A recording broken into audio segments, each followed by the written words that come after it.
back to my channel. My name is Idanise and this is Idanise Official Beauty.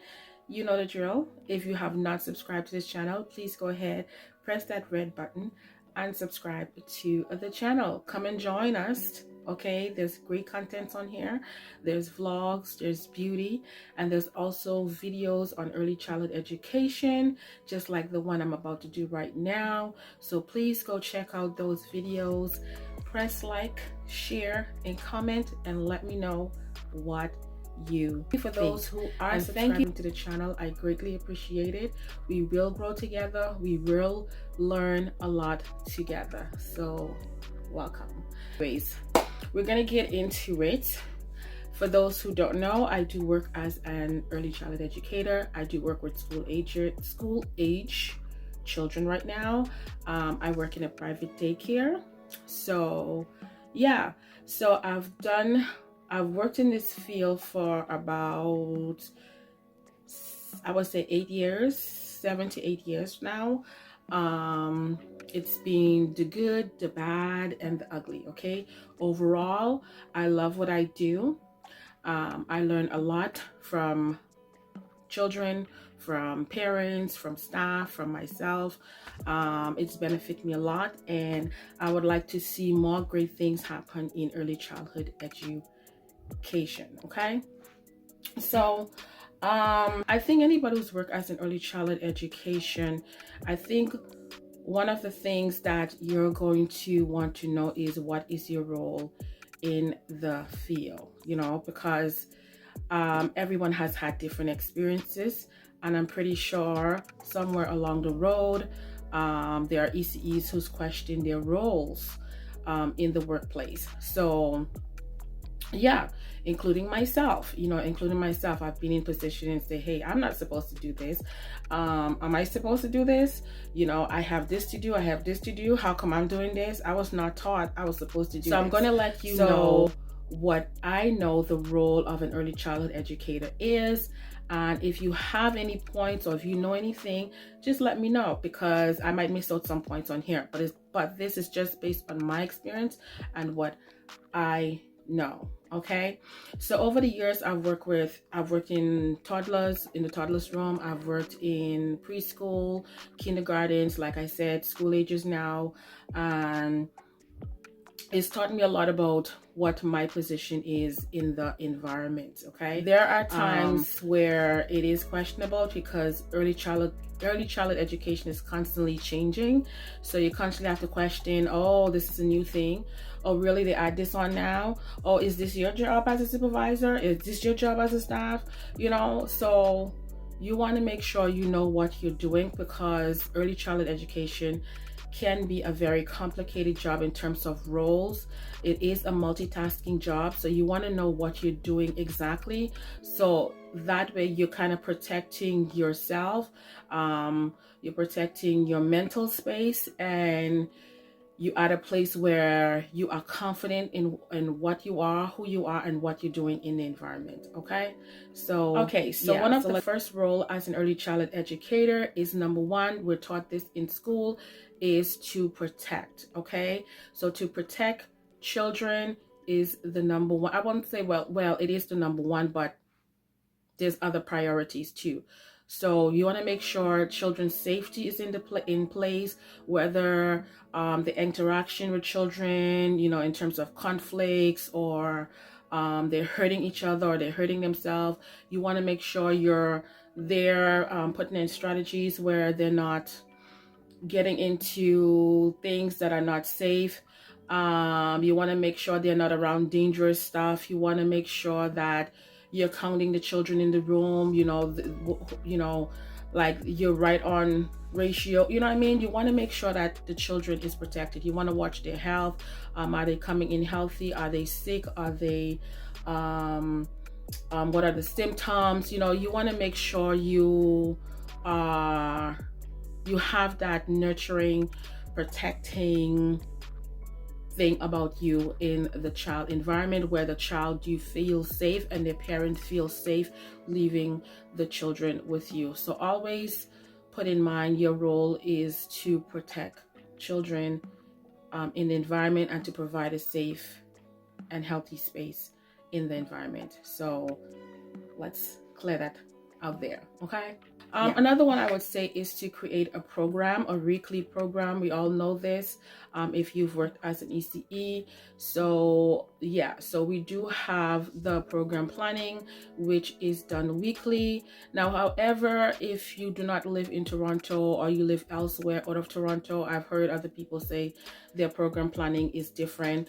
If you do work elsewhere in the world, your program planning may be a little bit different. Some people might do it bi-weekly, I'm not sure, but I know for sure from my working experience, we do it every week.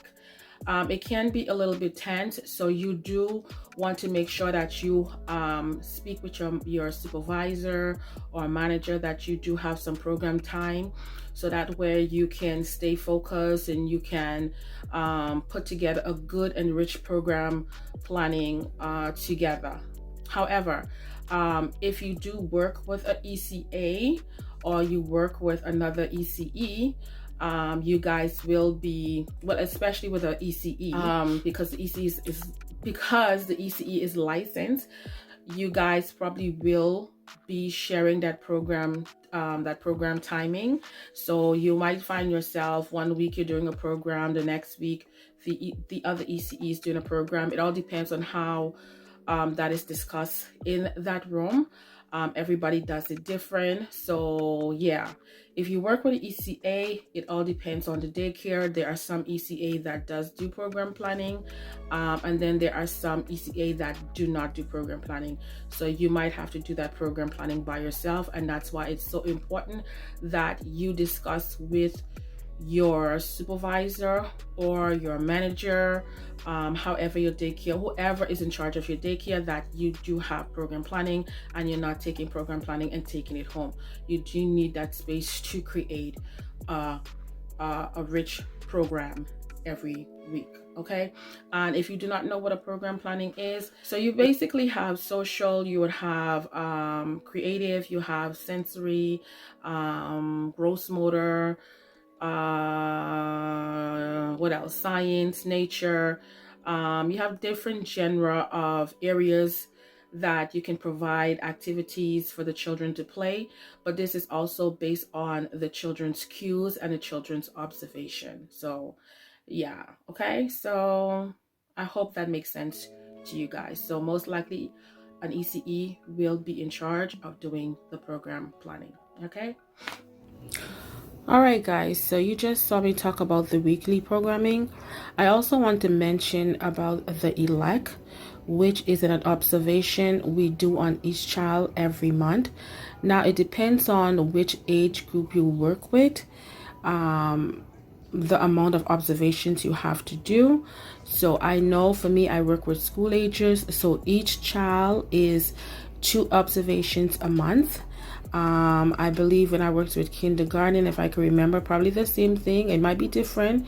I know for preschoolers, it could be, I think every week is an observation for each child. So that is another thing that it is very important in an early childhood educator's role. So I just wanted to mention that. And for anybody who watched this video, this is something you have to get familiar with. Another role as an early childhood educator is to create a presentable, welcoming, and well-pleasing classroom. So you want to make sure your classroom do look like a classroom. Let's say, for example, I work as a school ager. You want to make sure like you have age-appropriate activities for the children. You want to make sure you have good documentation with the children, which is something I'm working on now, honestly, because of when I started and COVID and all that stuff. So I'm slowly getting to the documentation. You want to make sure you have well-pleasing boards that represents the children, that represents the classroom, that represents their work. You want to make sure you have all areas set up. You have the creative area, you have the science area, you have the sensory area. So you want to create a classroom that is representable of the children, that parents can come in and say, hey, my child is doing something here. Hey, this room do feel like it's school age. I do feel like my child benefit from this room. So you want to be on guard on how you represent your room. How you represent your room is how you represent the children. So yeah, so that is the role of the ECE, is to make sure they have a presentable room.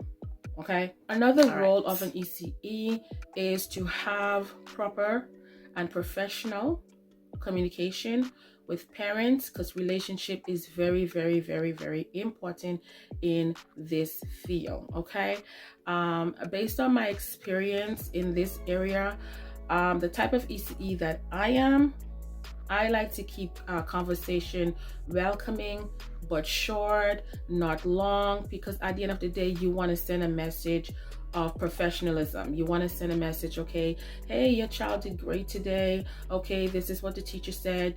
And you just keep it, because you have other things going on in the environment, but you want to make sure yourself is available and that parents is feel comfortable talking to you. So yeah, so communicate with parents, interact with children. That is one of your most important job, is to interact with the children. Get to know who they are, get to know what they like. Let them feel comfortable coming to you. Laugh with them, talk with them, joke with them, cry with them, whatever you got to do with them. Have fun with the children. You know what I mean? So I know, like, every child has different temperaments. Every child have a different personality, but it is up to you as an ECE to get to know each child personally. And that's why we have the elect down the children, to write and cues and what they like, and all that other stuff. So get to know the children as an ECE, get to know the parents, but keep it professional. Keep it professional. The role as an ECE is making sure the room is updated in terms of behind the scenes, like paperwork and stuff like that. You want to check the parents board, make sure, the supervisor's role, that's the supervisor's role. But if you by chance happen to be at the parents board and you notice something is there from 2017, then you want to let the supervisor know. So really checking up on the room, because you could be working with somebody who they may not be as present as you're supposed to be. So it is your responsibility to make sure that everything is updated, whether it's health and safety and all that stuff. Now, I know a lot might argue and say, no, that's the supervisor's job. Yeah, it is the supervisor's job, because they have that time to check and say, okay, yeah, it's that time of year. However, always be present in your room. Make sure you're checking on anything that needs to be updated, especially when it comes to criteria. Do you have certain things in the environment that they would love to see in the environment? Did you check to see if there's any diversity or things that represent disability in the room?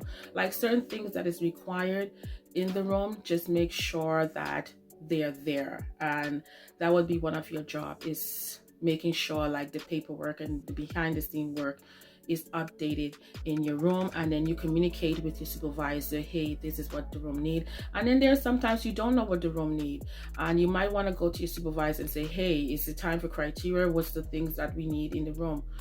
So proper communication with your supervisor is important in the behind the work scenes. Okay, yeah. All right, another role that an ECE plays is making sure the room is clean. I know it kind of falls under a pleasing, a presentable room, like I said before, but you want to make sure you have a clean classroom. You want to make sure the children are washing their hands.